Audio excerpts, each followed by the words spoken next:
अनि आज चाहिँ हाम्रो तिहारको लागि थोरै प्लान छ हैन। ल साथीहरु के गर्दैछ हेरौँ। ओइ सोनिका र Kusum. Hello guys. Hi guys. हाम्रो किचन फोर इग्नोर गर्नु। सो आजको प्लान चाहिँ के छ भन्न त? हामीले चाहिँ आज तिहारको लागि सेलरोटी बनाउने प्रिपरेसन गर्दैछौँ। सेलरोटीको लागि पिठो चाहिँ हामी मुसेको छौँ। हाम्रो सोनिका दिदीले खान्छौँ अनि त्यसरी सेलरोटी बनाउँछौँ गाइस। तर कस्तो बन्छ र थाहा छैन। रातिको अलमोस्ट 12 बज्न लागिसक्यो गाइस। यस्तो छ स्ट्रगल। माने स्ट्रगल घुसाउने के। भोलि चाहिँ हामीहरू बिहान उठेर सामान किन्न जान्छौँ गाइस। यिनीहरूलाई चाहिँ छिटो उठ्ने चाहिँ भनिदिनु। अनि आज चाहिँ म धेरै खुसी छु किनकि मेरो 3टा साथीको आज चाहिँ बर्थडे। चिका टालो ट्र्याक 3 जनालाई माला लगाइदिउँ भन्दैछु मैले त।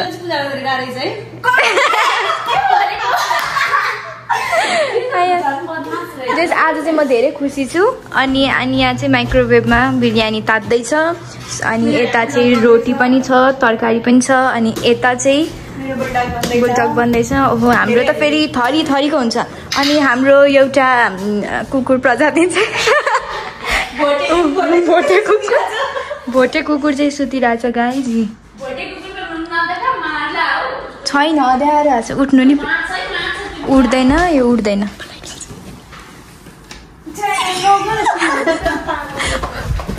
रिसाई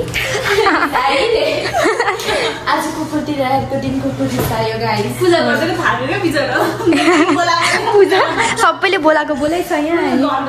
नाच्दा भर्खर फ्री भएर सुतेको हो कि उ चाहिँ। हो नि। ओके सो हामीहरू चाहिँ सबैजनाले इति सबै चिज इति लिएर चाहिँ खाना लाछौँ। ठ्याक्कै 12 बजे।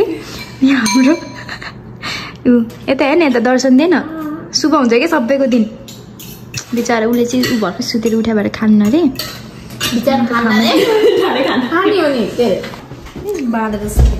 ल अब अर्को आइटम पनि भन्दैछ चटपटे।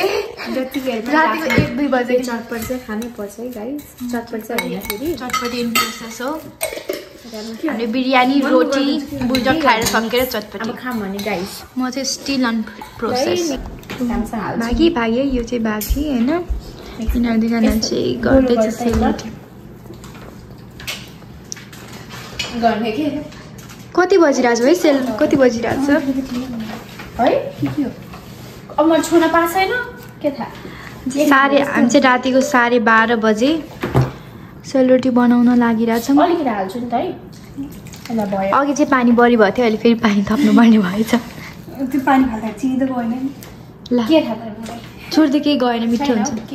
अच्छा यहाँ चाहिँ तेल काटिदिएर माटो यस्तो लाभ लाग्ने रहेछ क्या। यस्तो गर्ने धेरै बच्ची बनाएको भएर के। एउटाले चाहिँ हात काट्नु भएको छ है। धेरै शुभकामना साथी। दसैँको ह्याप्पी बर्थडे साथीहरू। साथीहरू मलाई अहिले कति मुख छाड्छ। राम कसम राम्ररी देखाएको छ ल हिरोइन भन्दा नि।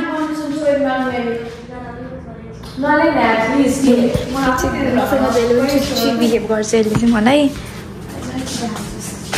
के अरे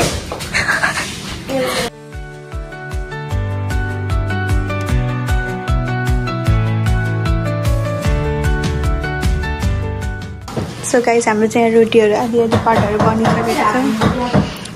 4-4वटा कार्टुनमा रोटी हाल्नुपर्ने स्थिति आइपुगेको छ हाम्रो। अलिकति बनाउने भन्दा पनि त्यति धेरै बनेको छ। रोटीहरू चाहिँ मजा कस्तो मिठो गुलियोवाला भएको छ। यो भयो अनि यो भयो।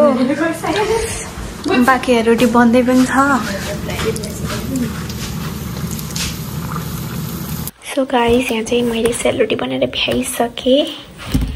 यहाँनिर चाहिँ छ यसरी 4वटा कार्टुनमा हामीले जुगाड गरेर राखेको छौँ।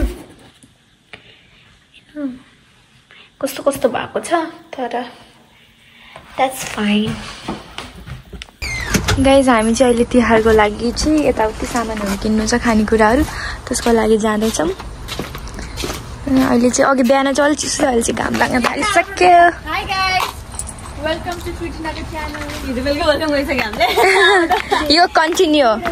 हिजो चाहिँ हामी 3 बजेसम्म सेल बनायौँ। म चाहिँ बिचमा सुतेँ अनि सोनिका र उसले कम्प्लिट सोनिका र कुसुमले कम्प्लिट गर्यो मैले चाहिँ जम्मै छ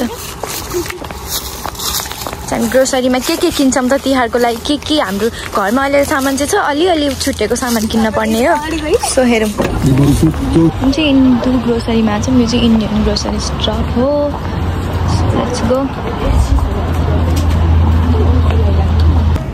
ल अब हामी मासुको अर्डर दिन जाँदैछौँ यो चाहिँ हो एउटा च्याम्पो बोक्दै अनि यता चाहिँ गोट ल्याम्ब मटन सबै पाउँछ चिकन बोनलेस बोन थाई सबै पाउँछ यता चाहिँ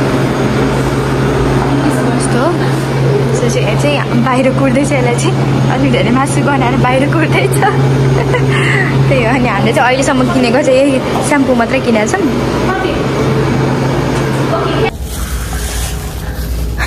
मासु बोक्ने पर्सन सबजना आफ्नो आफ्नो सामान बोक्दैछ मलाई चाहिँ यो भुजा जति किने पनि खोइ मलाई चाहिँ भुजाको के छ कि भुजा घरमै छ त्यही पनि म चटपटी खानुपर्छ पुग्दैन भनेर अझै एक प्याकेट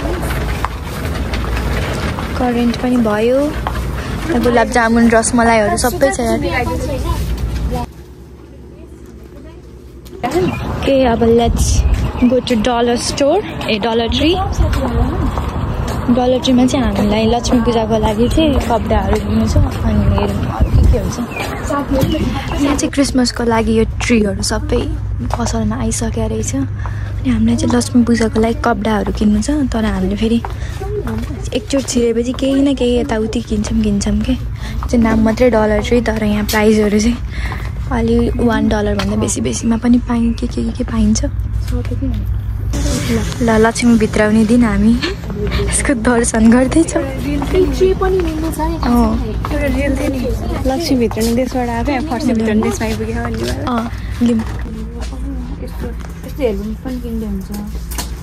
जे मन लाग्छ बर्थडे आउँदैछ अनि गिफ्ट माग्दैछ हेर्नु यस्तो छ म चाहिँ जस्ट किन्दैन तर जस्तो लगाएको मैले चाहिँ हिजो भएको एउटा कुरा थाहा है त्यो चाहिँ कफीमा 10% ककरोच हुन्छ अरे के मतलब 10% ककरोच हुन्छ अरे अनि त्यो अलाउड पनि छ अरे 10% सम्ममा चाहिँ तर मलाई त्यही भएर मैले चाहिँ कफी खान छोडिदिएँ त्यो सम्झ्यो भने कस्तो ऊ लाग्छ अब जति ककरोच खानु खाइसक्यो पेटमा छिरिसक्यो हामी कपडा हेर्न आएको कपडा नै छैन हो हाम्रो हरिबिजेको यस्तो छ पसल बाहिर सामानहरू लिएर यसरी उबर कुर्दै बस्नु परेछ हामी चाहिँ सुन गाडी किन्छौँ है हाम्रो सुन गाडीको भिडियो पनि आउँछ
स्ट्यान्ड हुँदैन हेर्नु यस्तो स्ट्यान्ड पनि यस्तो मेहनत गर्नुपर्छ होइन गाइस यत्रो भारी स्ट्यान्ड लिएर आउनुपर्छ घरबाट यसरी हो कसरी सोच्नु भयो होला नि तपाईहरुले चाहिँ यसरी हो यहाँ स्ट्यान्ड हाल्ने अनि 4 जना यहाँ नाच्छौं सो गाइज हामीहरु चाहिँ जाँदैछौं डिनर गर्न अनि त्यहाँ दिदी भिनाजु पनि आइसिन्छ सो दिदीको लागि सेल र दिदीको लागि यहाँ हेर्न सक्नुहुन्छ ह्यापी दशैं तिहार दिदी रेको अनि त्यसपछि दिदीको चाहिँ अस्ति बर्थडे थियो सो आज चाहिँ हामी बर्थडे सेलिब्रेसन टाइप गर्न पनि थालेछौं so guys are you guys excited so हामी अनि यहाँ युएस मा चाहिँ फल आइसकेछ सो अहिले अझै प्रिटी हुन बाँकी नै छ you guys can see यो अझ दामी हुन्छ। यिनीहरू साइडबाट बोकेर आउँदैछ साथीहरू।